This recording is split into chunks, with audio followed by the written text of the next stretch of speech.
થરાદમાં પણ સામાન્ય વરસાદમાં ઠેર ઠેર પાણી ભરાવાના દ્રશ્યો જોવા મળ્યા। ખાસ કરીને થરાદ સાંચોર હાઈવે ઉપર સર્વિસ રોડ પાણી થઈ ગયો છે। માંગરોળ 3 રસ્તા નજીક સર્વિસ રોડ પર પાણી ભરાઈ ગયા અને પાણી ભરાતા વાહન ચાલકો અને વિદ્યાર્થીઓ અટવાયા હતા। ભારતમાલા હાઈવેના બ્રિજ નીચે પણ વરસાદી પાણી ભરાઈ ગયું। વધુ પાણી ભરાવાના કારણે વાહન ચાલકો અહીંયા પરેશાન થઈ ગયા છે।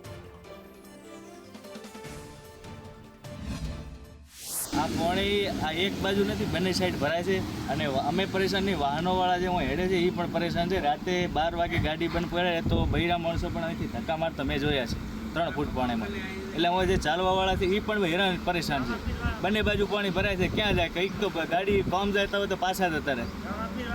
ચાલવાવાળા પગપાળાવાળા રામદેવપીરવાળા છે એ પણ બહુ પરેશાન છે। બાળકો શાળા જવા માટે બહુ પરેશાન છે। એટલે આ પાણીનો તાત્કાલિક નિકાલ કરે તંત્ર, એવી મારી અપીલ છે।